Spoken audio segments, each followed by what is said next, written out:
Salam sejahtera, selamat mendengarkan renungan harian kita pada waktu ini.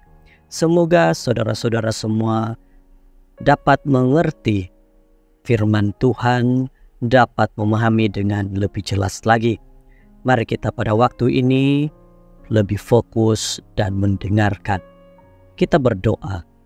Tuhan Yesus Kristus, Engkau pimpinlah kami agar pada waktu ini kami dapat mendengar dengan baik. Terima kasih Tuhan, di dalam nama-Mu kami berserah. Amin. Judul renungan, belajar sebelum mengajar, Februari 15. Roma 2 ayat 19 hingga 21. Dan yakin bahwa engkau, bangsa Yahudi, adalah penuntun orang yang buta, pendidik orang bodoh. Bagaimanakah engkau yang mengajar orang lain? Tidakkah engkau mengajar dirimu sendiri? Paulus telah selesai dengan topik penghakiman, tetapi bukan dengan merujuk kepada keperluan bangsa Yahudi bagi kebenaran tertinggi berbanding hukum dan pewarisan mereka. Sebenarnya bermula dengan ayat 17, dia telah meningkatkan tekanan. Dia juga akan melakukan demikian bagi bab 2 yang seterusnya bagi dua rujukan pertama, hubungan bangsa Yahudi dengan hukum Taurat, Roma 2 ayat 17 hingga 24, dan kedua, nilai kepada penyunatan, ayat 25 hingga 29. Dia memulakan topik pertamanya dalam ayat 17 dengan kecenderungan bangsa Yahudi untuk bermegah-megah mengenai hubungan mereka dengan Tuhan dan pergantungan mereka terhadap hukum Taurat. Kemudian dia meneruskan di dalam ayat 18 hingga 21 untuk menegur mereka karena peninggian mereka di dalam perkara-perkara yang berhubung kait dengan hukum Taurat. Sekiranya mereka mempunyai kesempurnaan, kenikmatan, dan mempunyai guru-guru yang agung, dia bertanya kepada mereka, kenapa mereka terlalu jahil?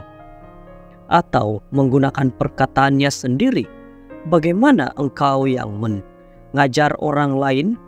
Tidakkah engkau mengajar dirimu sendiri? Ayat 21. Ini merupakan satu soalan yang menarik, dan Paulus memberikan implikasi pada ayat 21, 22, dan 23.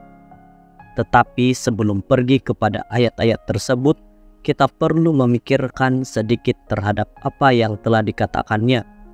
Kenapa sebagai seorang yang beragama, saya menyangka diri saya lebih tinggi dari segi pengetahuan berbanding orang lain?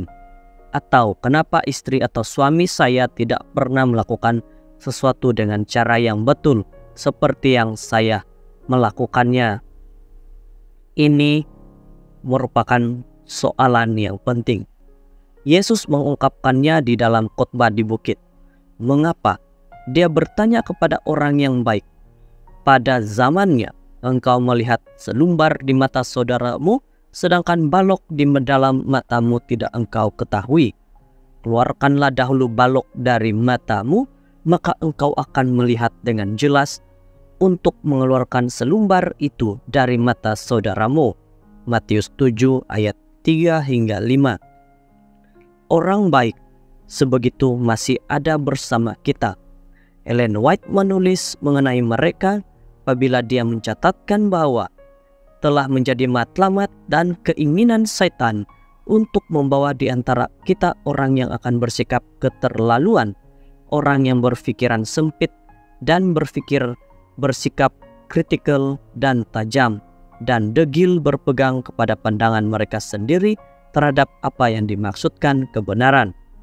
Mereka akan mencabar dan akan berusaha untuk menguatkuasakan tugas yang sukar dan memperbesar-besarkan perkara yang kecil, sementara mereka mengabaikan perkara yang besar di dalam hukum Taurat, penghakiman dan belas kasihan dan kasih Tuhan. Medical Ministry, muka surat 269. Bantu saya hari ini Tuhan untuk belajar darimu dengan penuh perasaan sebelum saya mengajar orang lain.